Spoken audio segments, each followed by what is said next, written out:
This tutorial shows you how to see every video you've watched in one place. First, open your browser and go to youtube.com.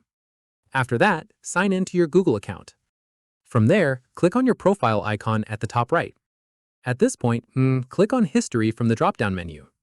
In the next step, this opens a full list of videos you've watched, sorted by most recent. Following this, use the search bar at the top of this page if you're looking for a specific video you watched before.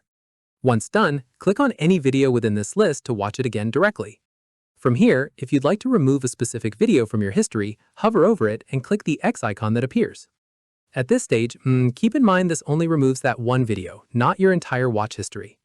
Keep in mind, if history isn't showing at all, your watch history setting may be paused, which can be checked and re-enabled from the same page.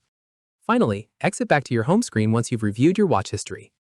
And that's it. If this guide helped you view YouTube watch history on a PC, give it a like, subscribe for more Windows tutorials, and tap the bell icon for updates. See you in the next one.